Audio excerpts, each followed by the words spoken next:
Selamat sore rekan-rekan semua. Terima kasih atas kehadirannya. Perkenalkan saya Widya Kusuma dari PN96. Selamat datang di acara webinar karir dan pengenalan industri dari M96 alumni ya, atau apa namanya, Yayasan M96. Event ini kita akan buat secara reguler untuk memberikan pengenalan industri maupun pengenalan karir kepada rekan-rekan semua, khususnya adik-adik yang masih ada di kampus, agar mengerti kira-kira seperti apa industri yang berkaitan dengan mata kuliah atau jurusan yang sedang dipelajari saat ini. Karena kita berasal dari jurusan teknik penerbangan atau teknik dirgantara, maka nanti materi-materinya di awal-awalnya akan berkaitan dengan bidang industri penerbangan. Kemarin yang pertama bulan lalu kita sudah adakan untuk dengan contoh dari airlines, yaitu Air Asia. Bulan ini kita masuk ke sesi berikutnya dengan tema MRO, Maintenance, Repair, and Overhaul, dengan contohnya adalah Garuda Maintenance Facility. Selanjutnya kita akan masuk ke sesi lainnya, nanti rencana bulan depan kita akan masuk ke sesi astronautics ya, tentang satellite. Nanti kita akan hadirkan pembicara kita, alumni yang sempat terlibat dalam pembuatan satelit hingga peluncurannya, sehingga bisa memberikan referensi kepada adik-adik semua, dan seterusnya dan seterusnya. Ini akan menjadi sesuatu event reguler yang kita lakukan dari Yayasan M96. Semoga bermanfaat untuk kita semua. Baik, sebelum kita mulai acara, kita buka dulu dengan mendengarkan Mars ITB. Silakan.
Terima kasih Mas Adi untuk putaran Mas ITB-nya.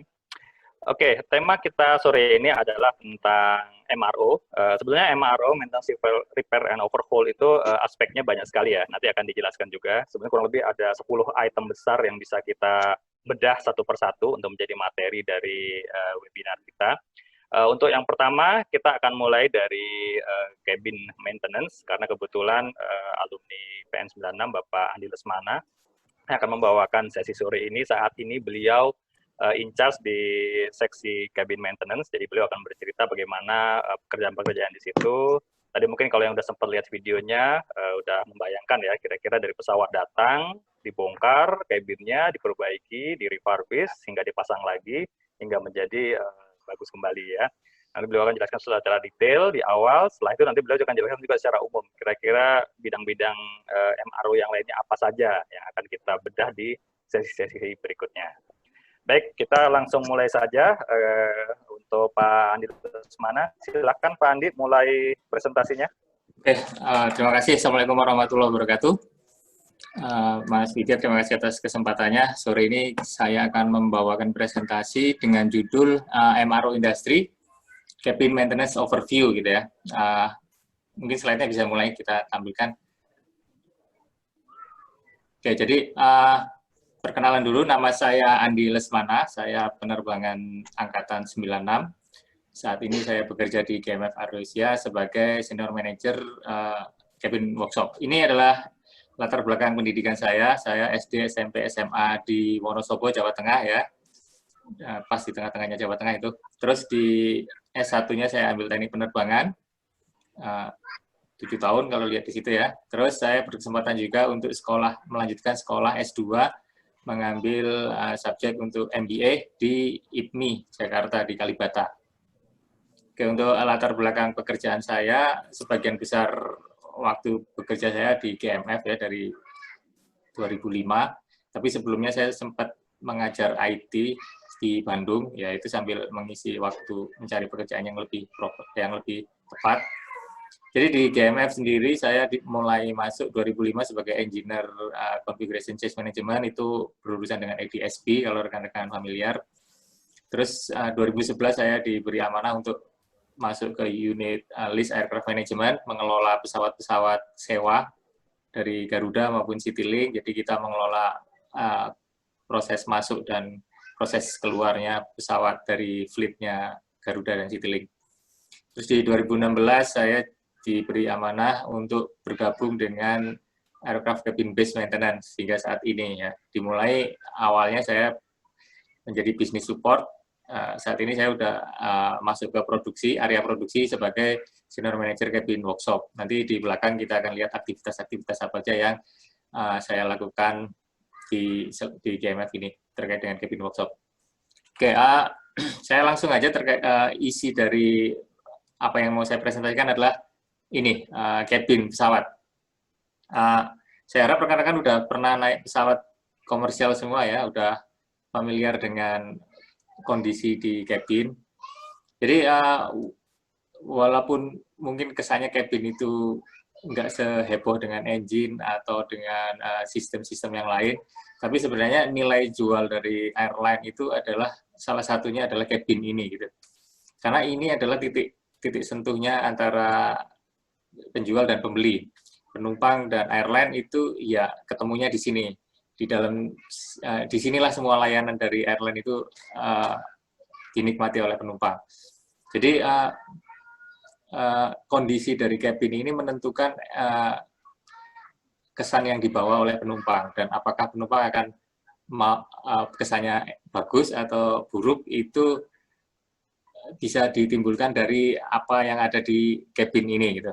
Kalau rekan-rekan naik pesawat, mungkin rekan-rekan familiar dengan tempat duduk yang teman-teman dudukin ya. Kalau Garuda mungkin seperti ini, ada layar monitornya. Kalau naik Lion enggak, tapi Batik ada. Itu semuanya customize tergantung masing-masing airline gitu ya. Terus kalau rekan-rekan perhatikan, kalau Garuda itu ornamen-ornamennya ada kayak motif-motif bambu dan lain-lain. Itu semuanya adalah hasil riset dari masing-masing airline untuk membuat kesan cabin ini senyaman mungkin bagi penumpang gitu. Nah, mungkin kita lihat komponen-komponen apa aja yang familiar bersentuhan langsung dengan penumpang. Ini ada kursi penumpang. Kalau kursinya nggak nyaman, penumpang langsung merasa ya nggak enak gitu kan. Ada toilet lavatoris kalau kita sebut ya. Kalau kotor atau jorok itu kan membawa kesan yang nggak bagus juga buat airline gitu kan. Terus ada juga tempat penyimpanan makanan. Kalau teman-teman terbang agak jauh, biasanya disediakan makanan. Nah, di situ ada gelis, ada tempat memanaskan makanan, pendingin minuman juga di situ. Nah, ini adalah yang langsung dirasakan oleh penumpang. Tapi sebenarnya banyak lagi komponen-komponen di cabin itu yang membuat penumpang itu akan berasa berbeda gitu. Mungkin kalau kita lihat gambar ini kembali gitu ya, kita lihat ada sistem pencahayaan. Kalau teman-teman masuk ke pesawat mode tipe terbaru, ada yang namanya mood lightning gitu ya. Mood lightning itu warnanya bisa berubah-ubah. Kalau yang regulernya biasa kan warnanya cuma putih atau semu kuning gitu ya. Nah, terus ada lagi juga Itu ada attendant control panel, terus ada IV di masing-masing kursi, ada ceiling di atas yang warnanya ya seperti itu aja sebenarnya, tapi ada kesan yang berbeda sebenarnya kalau kita bisa atur. Ada divider yang biasanya ada motif-motif bambu di depan, ada juga curtain pembatas antar kelas, antara kelas bisnis, kelas ekonomi itu ada curtain. Ada tempat menyimpan koper kecil atau tas ya, di atas itu luggage bin. Terus selanjutnya ada PSU panel, tempat teman-teman nyalain lampu baca atau attendant call. Side wall, sisi jendela dari pesawat itu ada side wall yang membatasi penumpang dengan struktur pesawat. Ada dadu panel di bawahnya, ada sirkulasi udara di kaki kalau teman-teman duduk di pinggir ya. Ada lagi karpet yang teman-teman injak di lantai. Ya, IV system di masing-masing kursi juga. Ada door lining di arah door, dan beberapa yang lain ya, attendant seat, tempat duduknya pramugari. Jadi kalau ini semuanya kondisinya baru, teman-teman akan nyaman lihatnya karena semuanya serba matching gitu ya. Tapi kalau pesawat itu udah dioperasikan cukup lama gitu ya, akan muncul defect-defect yang mungkin kecil-kecil, tapi kalau orang yang perfeksionis itu akan sangat terganggu dengan kondisi seperti itu. Misalnya aja kalau teman-teman lihat luggage bin di atas tempat kita naruh koper atau naruh tas gitu ya, ketika naruhnya nggak hati-hati bisa bentur-bentur kiri kanan dan lainnya, bisa lecet atau malah bisa crack gitu di situ gitu kan. Sebenarnya secara safety mungkin nggak terlalu terpengaruh, tapi secara estetika jadi nggak terlalu enak dilihat. Juga side wall ya, dinding di sebelah kiri atau kanan penumpang paling pinggir gitu ya. Kadang-kadang ada yang iseng coret-coret atau ada yang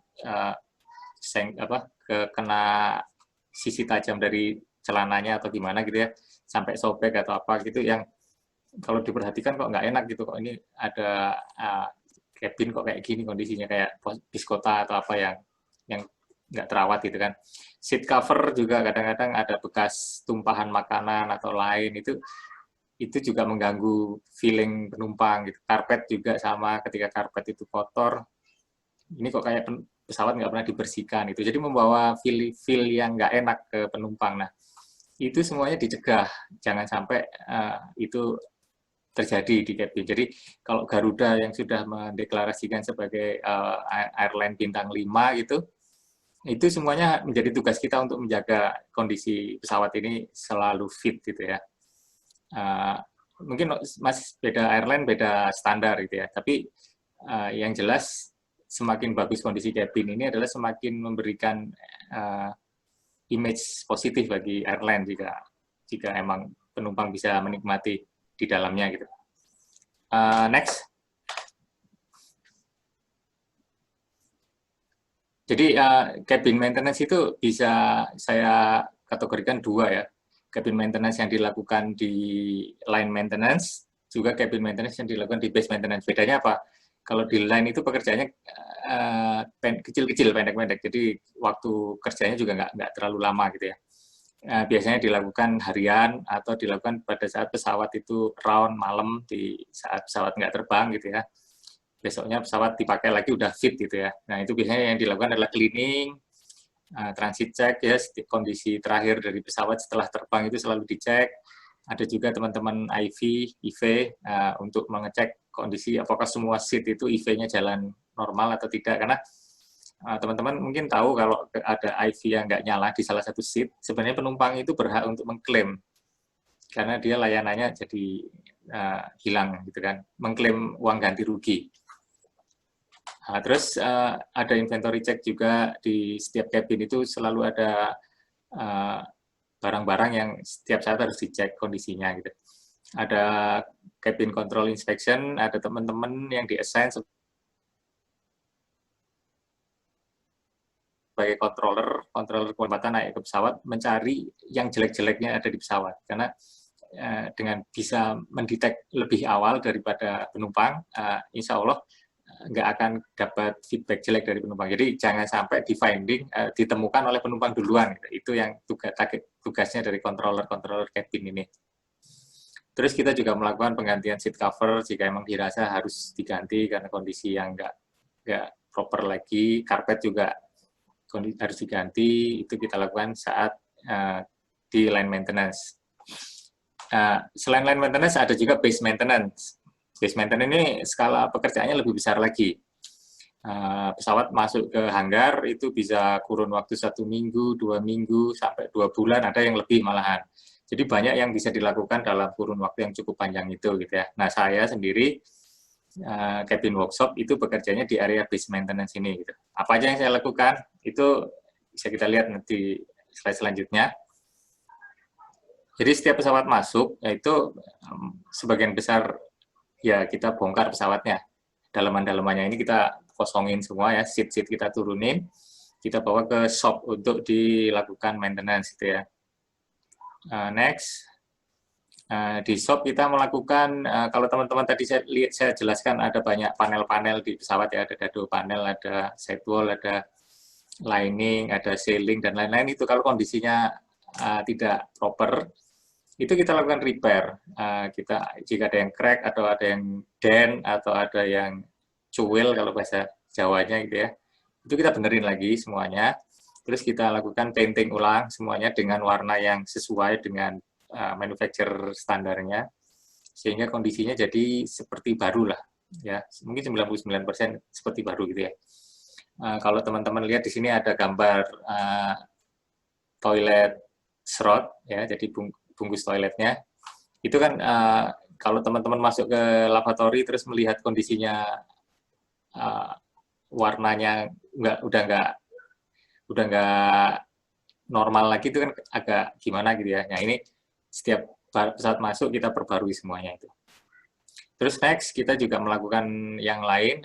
Tadi kita lihat ada next slide, Mas. Ya, kita lihat tadi seat kita turunin semua dari pesawat masuk ke shop kita.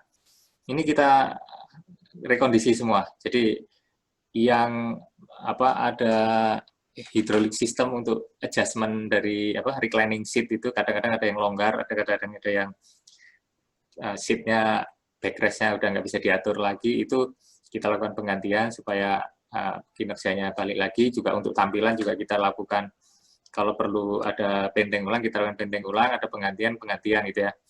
Yang kita lakukan nggak cuma passenger seat ini ya, yang gambar yang banyak ini adalah passenger seat, tapi kalau lihat di kiri bawah itu adalah attendant seat, tempat duduknya pramugara di pesawat.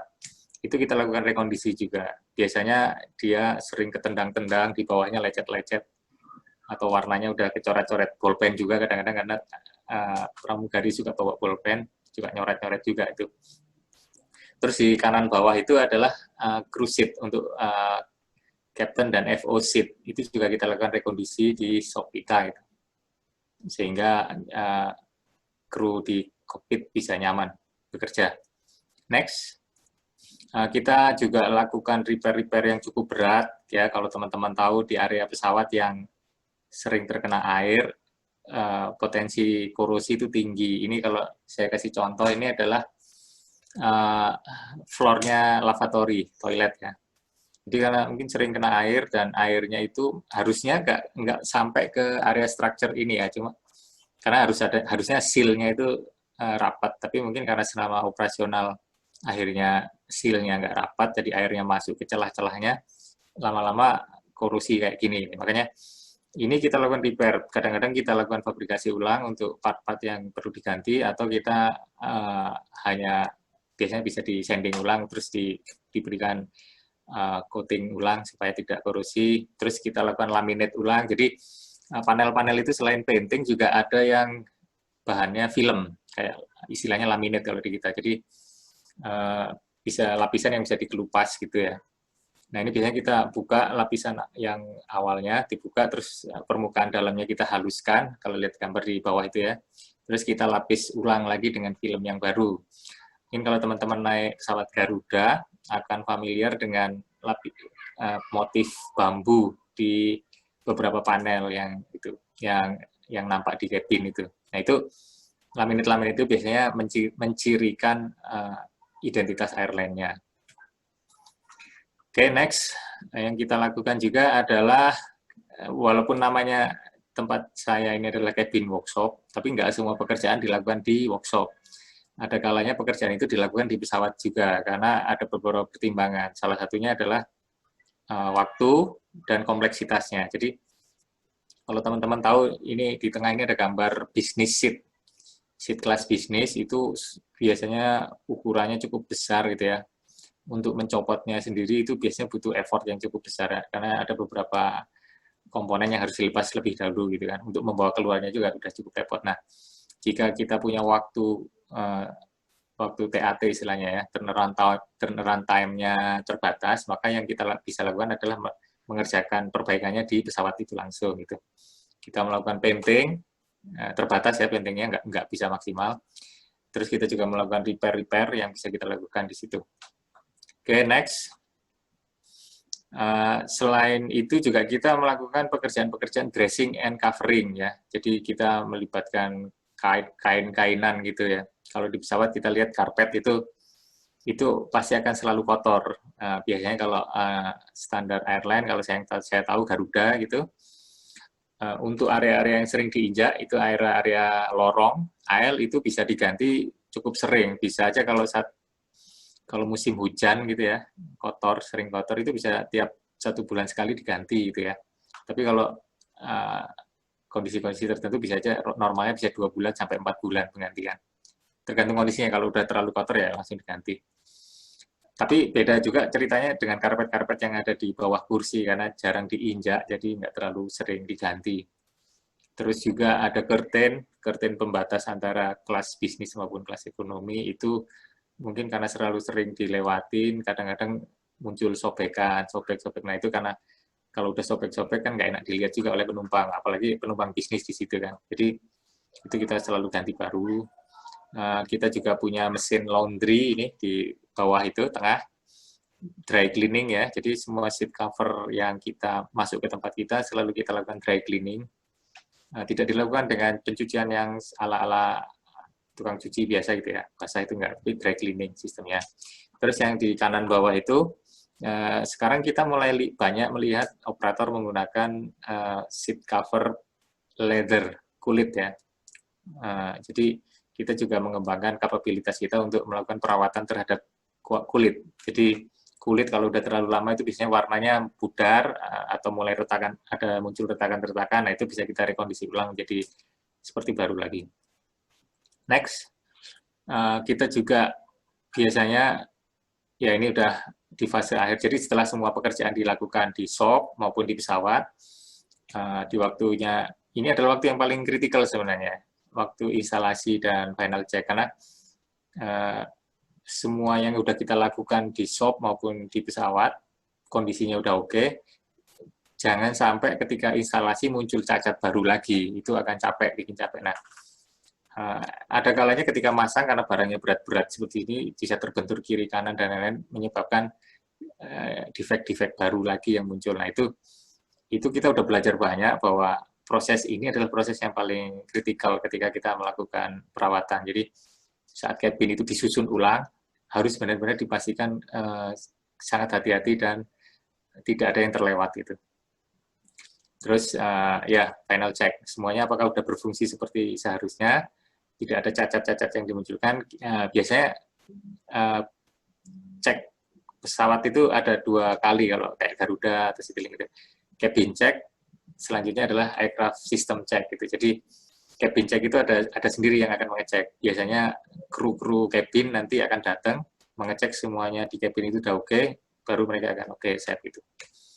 Nah, next, itu adalah dari depan sampai belakang apa yang dilakukan di base maintenance ya. Tapi ini gambar-gambar visualisasi apa yang kita lakukan. Kita melakukan perbaikan seat itu. Kita kalau dibayangkan yang gambar kanan bawah itu, kalau 747 atau A330 pesawat Airbus A330 masuk itu seatnya sangat banyak ya. Ini satu pesawat ini ya, sebanyak ini. Jadi space kita cukup besar, kita bisa menampung 3 pesawat wide body sekaligus dalam satu shop itu. Oke, next. Ini juga ada visualisasi yang lain, kita lakukan, ini sama seat ya. Next-nya, kita juga, ya ini ada visualisasi, ini yang sebelah kiri yang teman-teman menjahit seat cover, menjahit karpet di situ ya. Yang kanan ini teman kita sedang mengaplikasikan adhesif. Jadi tadi saya bilang panel itu nggak cuma dipenteng, coba ada juga yang di laminate. Nah, untuk memasang laminate itu kita butuh adhesif ini. Ini sedang mengaplikasikan adhesif. Nanti setelah adhesif ini rata semua di panel, nanti akan dikasih film laminate yang dimaksud tadi. Next. Kita masuk ke regulasi. Jadi walaupun yang diutamakan adalah estetika, tapi tetap kita harus terikat dengan regulasi-regulasi yang berlaku. Jadi ini saya perkenalkan aja, saya nggak akan membahas terlalu dalam terkait dengan regulasi ini. Yang pertama adalah terkait dengan flammability requirement. Jadi semua part yang terpasang di cabin itu ada aturan harus lolos dari flammability test. Jadi harus bisa mencegah propagasi pembakaran gitu ya. Yang kedua adalah ini 16G seat, ini istilah familiarnya sebenarnya. Yang jelas ini adalah structural integrity. Jadi ketika pesawat itu mengalami insiden atau aksiden, mungkin sampai 16G gitu ya, semua komponen, semua part yang ada di cabin itu harus tetap berada di tempatnya. Dan sebisa mungkin strukturnya itu masih utuh gitu ya. Jadi ini ada pengujian 16G, terutama seat ya, karena penumpang duduk di seat, ketika ada benturan yang sangat kuat, itu seat harus tetap terjaga structural integrity-nya.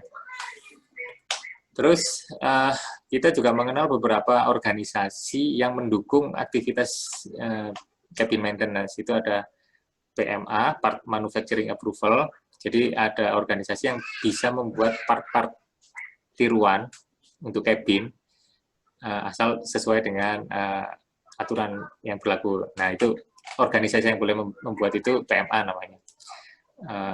Di Indonesia belum banyak. Terus ada juga jika cabin itu perlu dilakukan modifikasi itu atau perbaikan yang di luar scope OEM, kita ada namanya Design Organization Approval. Nanti kita akan bahas lebih detail lagi di lain waktu mungkin ya. Terus kalau di Eropa ada istilahnya Production Organization Approval. Jadi ini saya ulang lagi ya, di DKPPU, di tempat di authority kita di Indonesia, itu mengenal PMA dan DOA, tapi tidak mengenal POA. Nah, PMA sendiri itu acuannya adalah FAA sebenarnya. Nah, kalau DOA acuannya EASA. POA sendiri adanya di EASA. Nah, DKPPU belum mengadopsi aturan POA ini. Oke, next.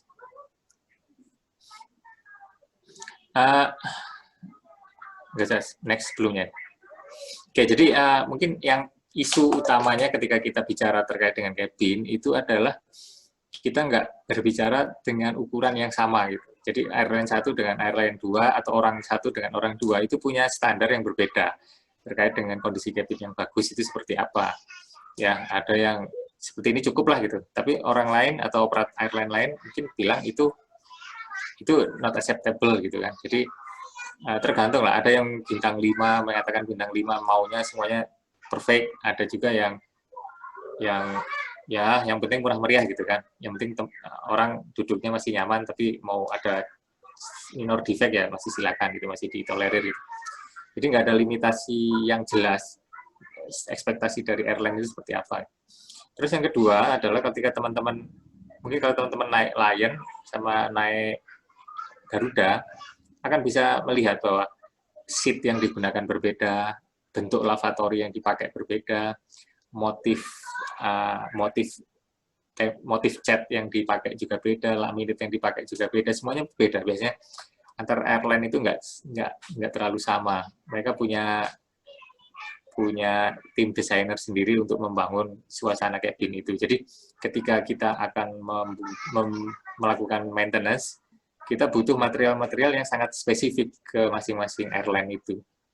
Jadi itu menyulitkan juga untuk supply chain-nya sebenarnya.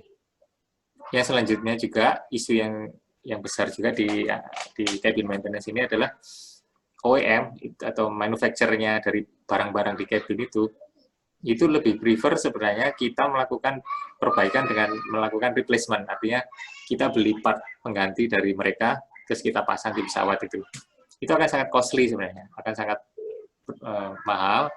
Satu lagi adalah di waktu untuk membeli itu cukup panjang gitu ya. Kita beli sekarang, mungkin barangnya akan datang 1 bulan lagi atau 2 bulan lagi gitu kan.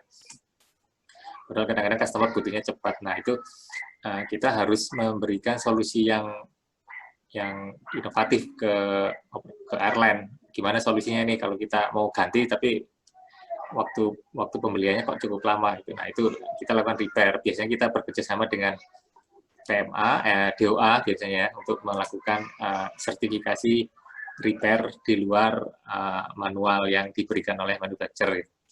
Itu diperbolehkan. Oke, next-nya mungkin yang opportunity kita lewatin dulu. Yang tren tadi. Udah ada belum? Oh, ini aja ya. Ini nggak apa. Ini gambaran besarnya dari bisnis MRO.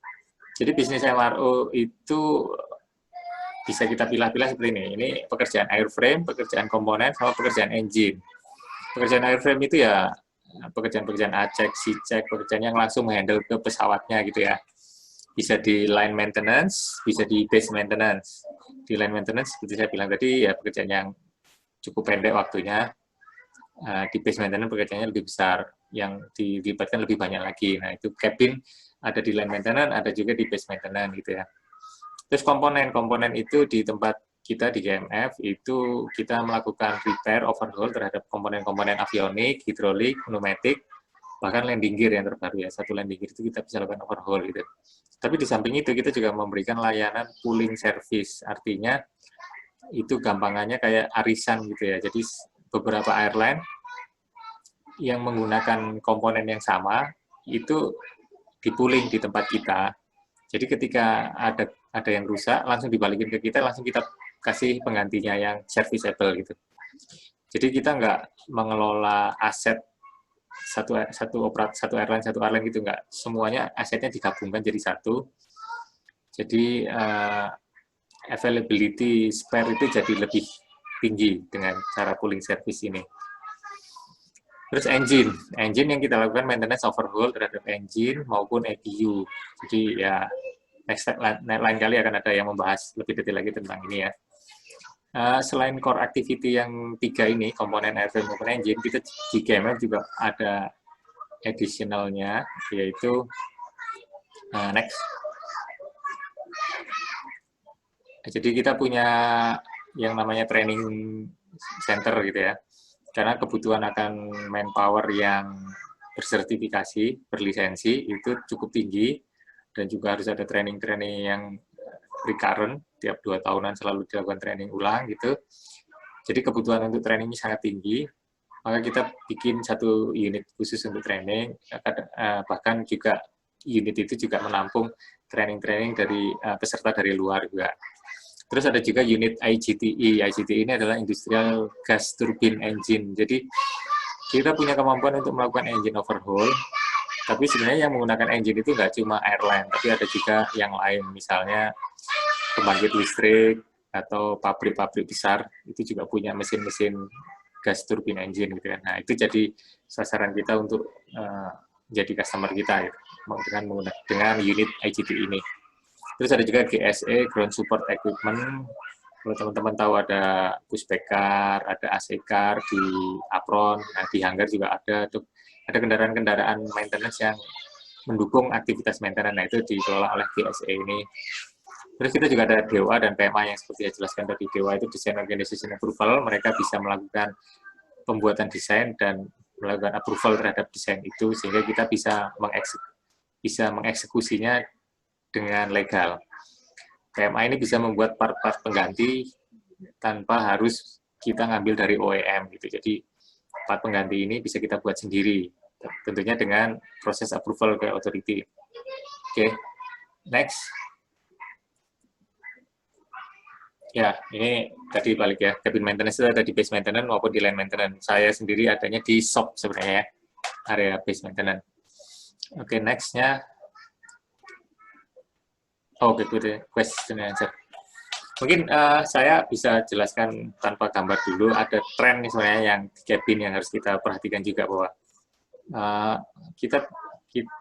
cabin pesawat 10 tahun yang lalu dengan kabin pesawat tahun ini gitu kan sebenarnya udah berbeda jauh kondisinya ya. Dan kita bisa berharap bahwa 10 tahun ke depan kondisi kabin juga akan berbeda lagi gitu. Makanya kadang-kadang apa yang kita kembangkan saat ini belum tentu akan applicable di masa depan gitu. Makanya kita harus selalu mewaspadai trennya akan kemana gitu kan. Mungkin salah satu yang paling bisa kita lihat adalah masalah konektivitas gitu ya. Saat ini belum banyak airline yang menjual konektivitas internet di pesawat, tapi sebenarnya semakin lama semakin murah itu. Jadi nanti itu akan keniscayaan. Gitu. AirAsia sudah mulai dengan jualannya gitu ya. Tapi suatu saat nanti akan bisa gratis juga. Itu yang kita coba.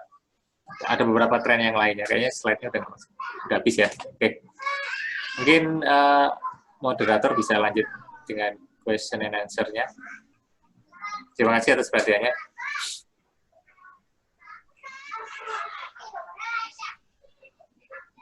Oke, terima kasih Pak Andi atas materi yang diberikan. Sekarang masuk ke sesi tanya jawab. Saya sudah mencatat beberapa pertanyaan menarik. Pertanyaan pertama dari Sultan Sati. Sultan Sati mungkin bisa open mic dan menyampaikan pertanyaannya kepada Pak Andi.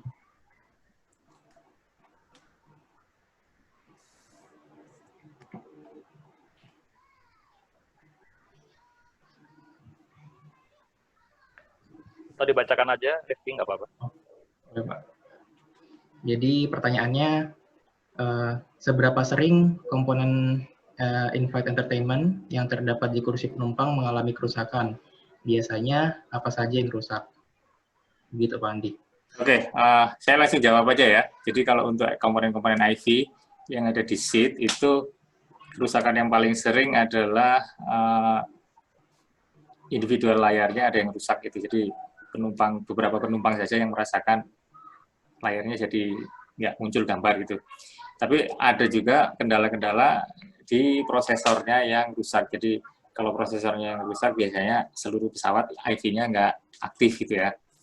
Nah, sebenarnya yang paling sering terjadi adalah ketika kita melakukan maintenance besar, maka semua komponen itu dilepas, seat itu dilepas semua. Itu sebenarnya di bawah seat itu banyak kabel gitu ya. Banyak kabel yang berseliweran, ada kabel data, ada kabel power, dan lain-lain. Nah, sebenarnya itu sangat kritis ketika kita melakukan maintenance. Ketika kita melepas itu dengan jika tidak hati-hati, kabel itu bisa terkelupas atau apa, menyebabkan konslet dan lain-lain, atau ketika melepasnya kita nggak memastikan bahwa kita nggak ada static discharge gitu ya di badan kita. Jadi static discharge sekecil apapun bisa jadi masalah nantinya gitu. Jadi kita banyak menemukan case IV itu rusak pada saat perawatan besar di hanggar malahan. Kalau kerusakan di saat saat penerbangan itu kebanyakan sebenarnya sangat jarang sih ya. Kebanyakan adalah prosesornya rusak itu biasanya karena kepanasan di pesawat panas, entah itu sirkulasi udaranya nggak bagus atau gimana, atau extraction fan untuk sirkulasi udaranya mampet atau gimana, sehingga menyebabkan panas di area kompartemen elektronik itu, menyebabkan prosesor komputernya jadi ngehang atau seperti apa. Nah, tapi penyelesaiannya lebih cepat seperti itu, karena komputernya yang di kompartemen itu bisa dilepas dengan cepat dan diganti dengan yang baru. Itu biasanya, jadi ketika penumpang udah naik semua ke pesawat, insya Allah semuanya udah jalan lagi gitu kan. Ya, tapi ada 1-2 case di mana monitornya rusak gitu. Itu biasanya karena umur sebenarnya yang paling sering. Jadi kalau boleh saya sampaikan, sebenarnya yang paling sering kejadian rusaknya malah pada saat maintenance besar, ketika kita melepas dan ketika memasang lagi udah nggak sesuai dengan kondisi awalnya. Oke, next. Oke, terima kasih Pak Andi jawabannya. Kemudian pertanyaan selanjutnya dari Dewangga. Saya bacakan saja ya Pak. Oke. Ketika sebuah pesawat kabinnya direkonfigurasi, biasanya untuk penggantian untuk seluruh kabinnya membutuhkan waktu kira-kira berapa lama? Untuk wide body dan narrow body berapa lama? Misalkan untuk 777 yang ada first class diganti jadi yang tidak ada first class-nya, dan 737 diubah dari business class jadi full economy. Nah, itu bagaimana Pak? Oke. Kalau 777 kita udah pernah melakukan dari 3 kelas dirubah menjadi 2 kelas gitu ya. Punya Garuda, ada 4 pesawat. Nah, sebenarnya perencanaannya udah dilakukan 1 tahun sebelumnya. Jadi 1 tahun sebelumnya kita harus sudah memfinalisasi apa yang mau dilakukan. Garuda sudah melakukan itu 1 tahun sebelum kita eksekusi. Jadi Garuda mau bisnis kelasnya, first kelasnya dikurangin, bisnis kelasnya ditambahin dikit, ekonomi kelasnya ditambahin lebih banyak. Nah, dengan kemauan itu kita tim engineering akan melakukan asesmen kebutuhannya apa aja gitu ya. Di situ kita melakukan asesmen, kita butuh nambah seat ini berapa, kita butuh nambah komponen apa lagi. Kita juga bekerja sama dengan tim dari Boeing,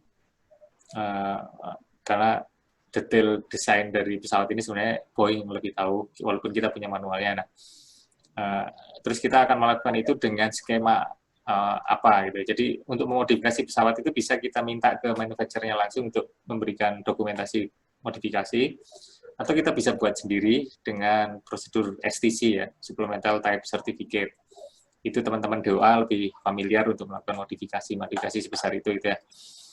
Yang kita lakukan di 777 itu, kita minta bantuan Boeing untuk membuat service bulletin untuk melakukan modifikasi dari 3 kelas menjadi 2 kelas. Inisiasinya 1 tahun sebelum eksekusi, terus setelah inisiasi itu dilakukan, evaluasi, analisa semuanya sudah dilakukan, kebutuhannya sudah didefinisikan, maka kita melakukan pengadaan 6 bulan sebelum eksekusi. Jadi kita melakukan pembelian seat tambahan ke manufacturer-nya sejumlah sekian, dan udah didefinisikan semuanya kebutuhannya selain seat maupun kabel-kabelnya, maupun juga ada panel-panel yang harus kita pasang gitu. Jadi semuanya kita definisikan. Kita lakukan pembelian 6 bulan sebelumnya. Dan untuk eksekusinya sendiri 2 minggu cukup sebenarnya untuk mengubah 3 kelas menjadi 2 kelas, karena yang dibongkar itu kalau 777 itu ada 4 zona sebenarnya, tapi yang kita bongkar cuma 2 zona aja, 2 zona di depan.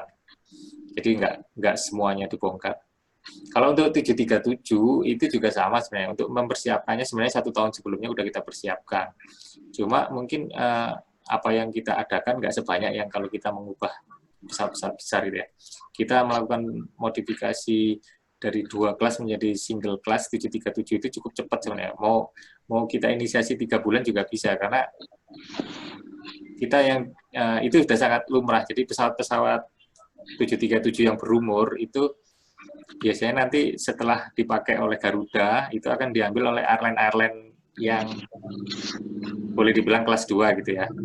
Nah, itu biasanya akan lebih prefer untuk menggunakan konfigurasi all ekonomi karena ingin menjual lebih banyak tiket ke penumpang gitu ya. Jadi 3 bulan persiapan juga cukup sebenarnya, karena availability dari seat itu sangat mudah untuk 737. Oke, next. Pertanyaan, terima kasih Pak Andi jawabannya. Ada pertanyaan selanjutnya dari Rahmat. Saya bacakan saja. Kendala apa saja yang paling sering dihadapi saat cabin maintenance? Oke, kendalanya seperti yang tadi saya sampaikan di slide ya. Jadi kita nggak punya standar sebenarnya kondisi cabin yang bagus itu seperti apa gitu. Jadi mungkin untuk orang A ini kondisinya udah oke gitu, tapi untuk B mungkin kondisinya belum cukup oke. Nah, itu kita harus bisa menangkap maunya customer gitu ya. Jadi ekspektasinya itu seperti apa. Kalau Garuda kita tahu karena dia kan selama ini kita kelola. Jadi ekspektasinya adalah bintang 5, semuanya harus perfect gitu ya. Makanya kita usahakan sekecil apapun kita bisa perbaiki gitu. Tapi airline lain yang kita nggak terlalu familiar, yang airline dari luar yang masuk ke GMF itu kita harus benar-benar bisa memahami mereka dulu maunya seperti apa gitu. Alhamdulillah kita sekarang banyak airline masuk ke GMF itu sebagai langganan tetap gitu ya. Jadi bukan beli satu putus gitu, tapi langganan tetap, artinya mereka masuk terus berulang-ulang, seperti misalnya Oman Air dari Oman ya, terus ada Indigo dari India, mereka berulang kali masuk ke GMF, jadi kita tahu ekspektasinya seperti apa.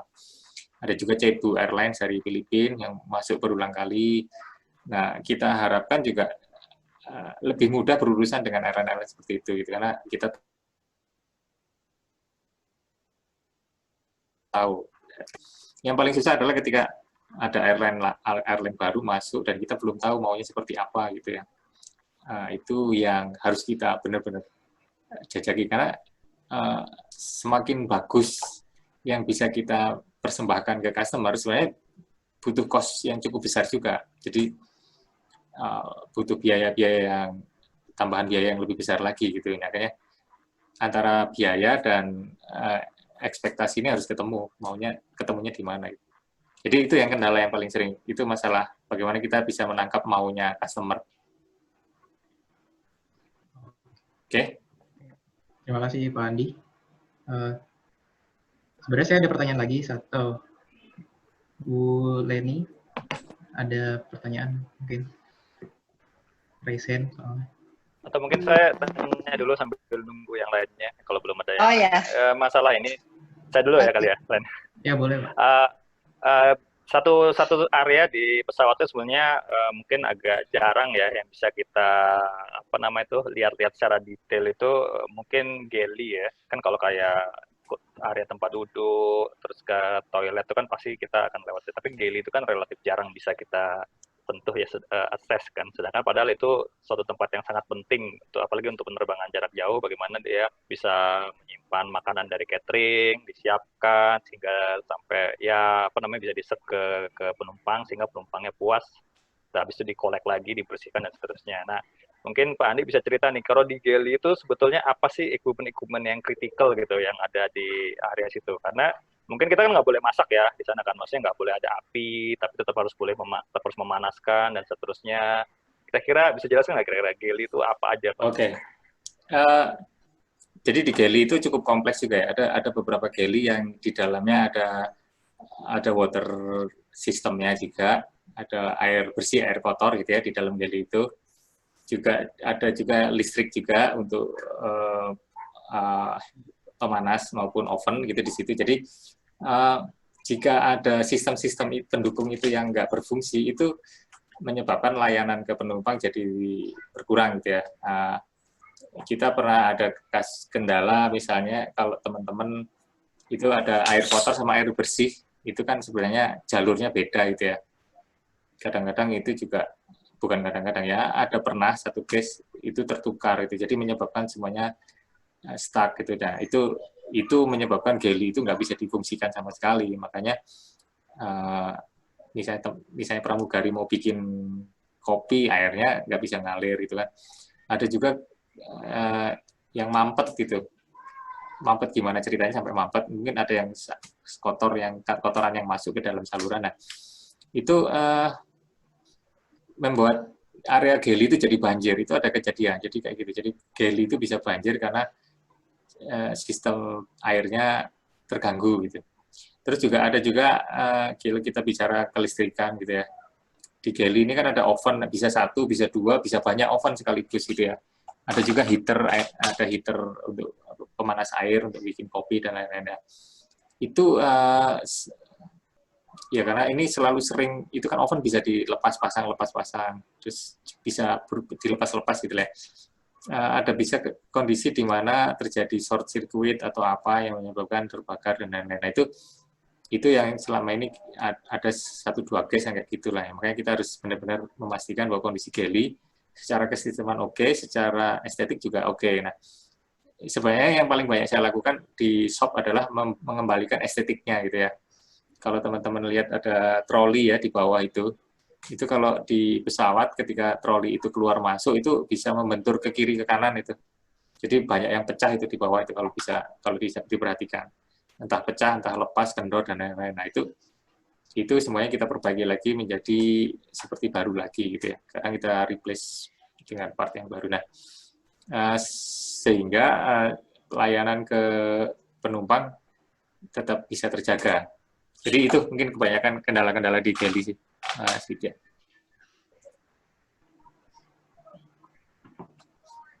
Oke, terima kasih atas jawabannya Pak Andi. Kira-kira sesi tanya jawabnya dicukupkan ya Pak ya? Oke, silakan. Satu lagi aja, mungkin satu lagi. Oh, Satu lagi. Boleh, ini tuh mau nanya. Boleh nih. Boleh nanya? Oh, boleh. Gini, mau nanya nih.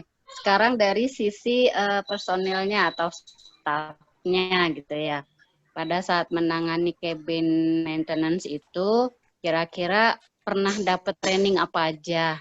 Terus kan jenis pesawat kan beda-beda ya. Apakah semua skill atau kompetensi yang dimiliki si personilnya itu sama semua atau punya training khusus lagi?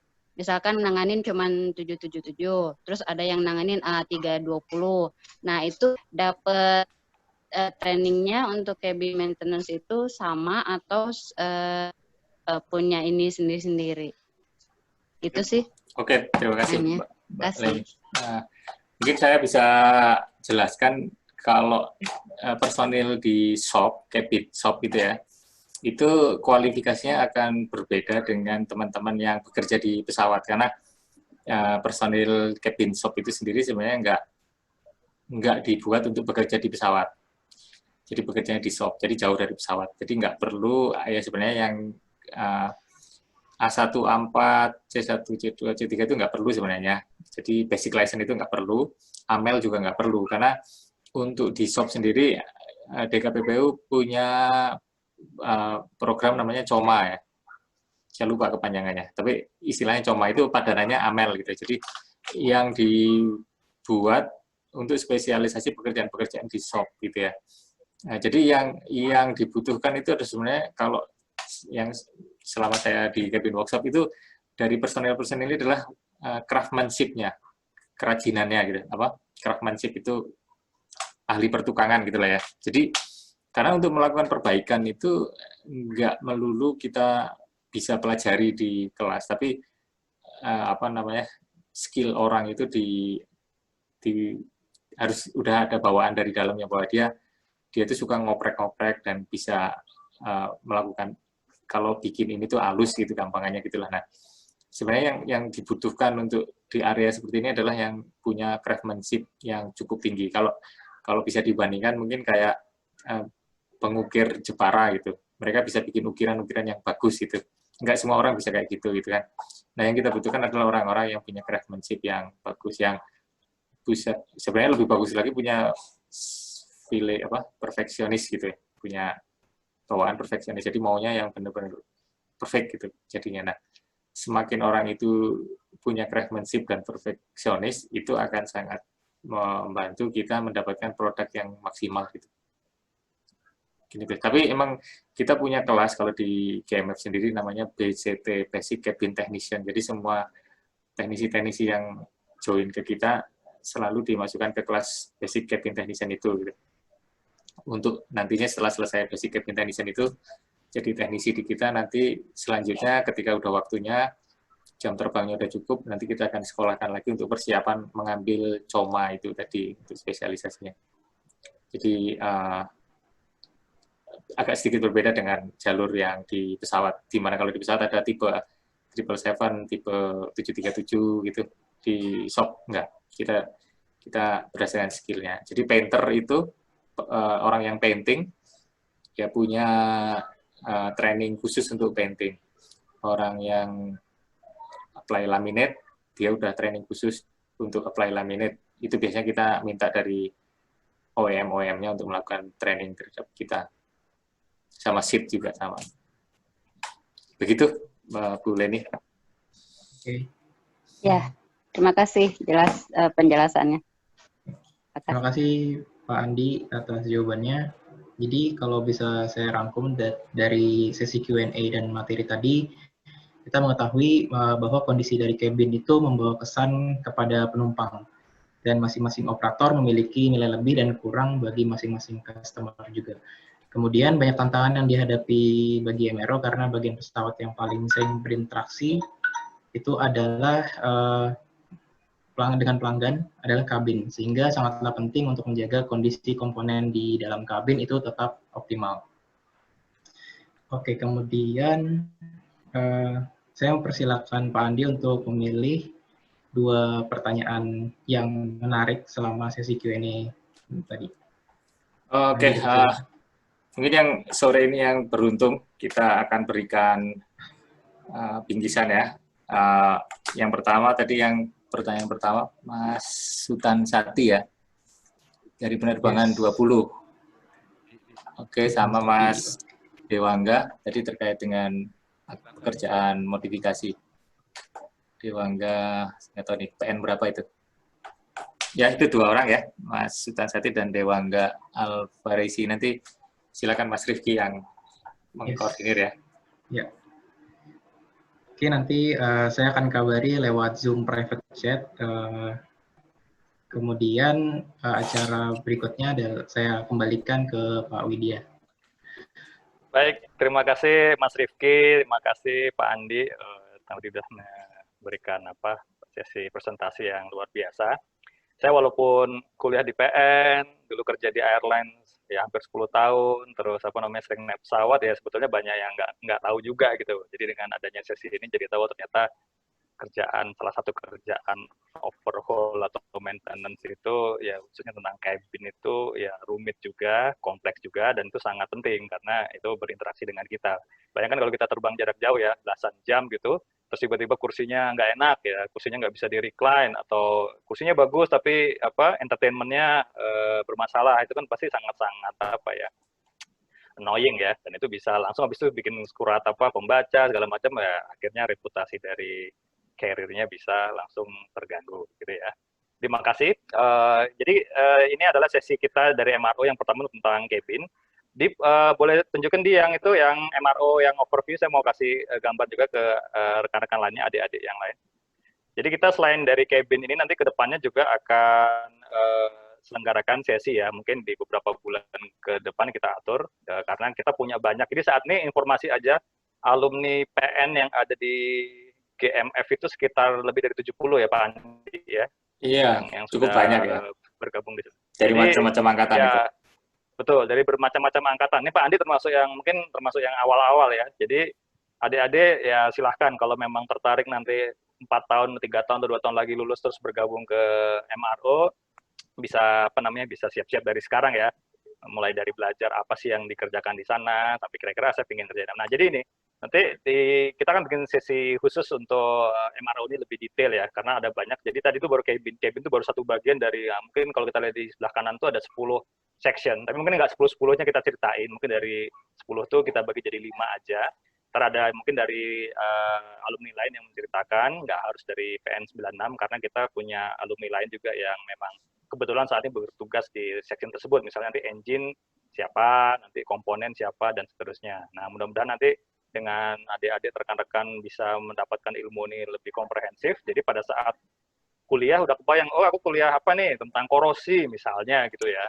Tadi kan Pak Andi jelasin tuh, oh, korosi itu ternyata kejadian tuh, di mana letaknya, oh ternyata di bawah toilet. Kenapa di bawah toilet? Karena ya pasti terinteraksi dengan air, atau sabun, atau chemical lainnya. Nanti belajar tuh, kalau korosi itu terjadinya seperti apa, repair-nya seperti apa, dan seterusnya.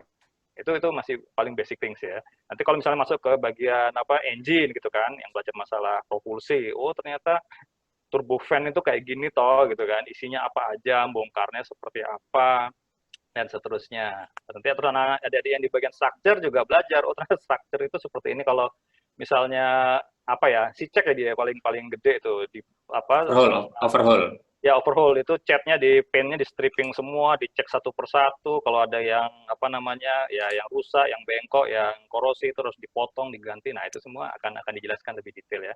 Jadi harapan kita nanti dengan rekan-rekan semua ini bisa belajar membayangkan bagaimana pekerjaan di masa mendatang. Saat ini juga pada saat kuliahnya juga lebih antusias gitu loh. Oh saya akan belajar ini karena saya tahu nanti akan dipakai untuk pekerjaan yang baik. Sebelum kita tutup, seperti biasa kita sesi foto-foto dulu ya. Jadi tidak lengkap rasanya kalau kita bikin webinar nggak pakai foto-foto untuk bukti. Jadi minta tolong videonya di on-in dulu dong. Yang lainnya yang masih malu-malu di on-in dulu dong, biar bisa ini foto-foto. Nanti Pak Adi yang akan bantu ininya. Silakan dinyalain dulu dong. Nyalain, nanti bukti loh. Ini kita kasih ke kajur loh. Jadi yang hadir siapa aja itu dapat nilai nanti, nilai nilai antisipasi partisipasi ya. Jadi nanti kalau nggak datang ini apa namanya jangan komplain ya. Sudah ada nyala belum? Adi udah siap belum? Dihitung ya, silakan di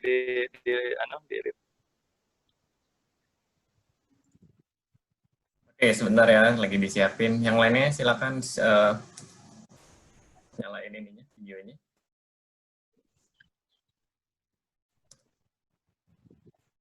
Ya, dihitung ya dia. Ini ada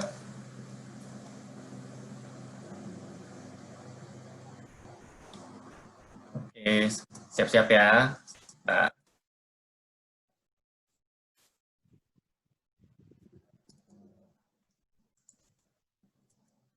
Oke, saya hitung ya.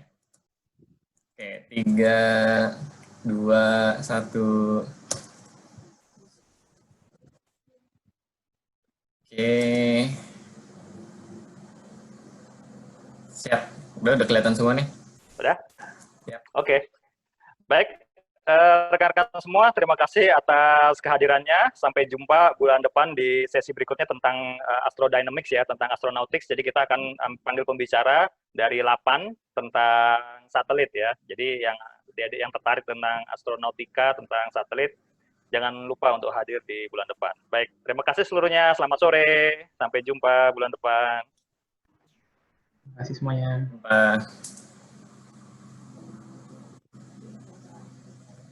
Makasih ya Rifki ya. Ya Pak, makasih juga Pak. Thank you ya. Thank you semua. Ya.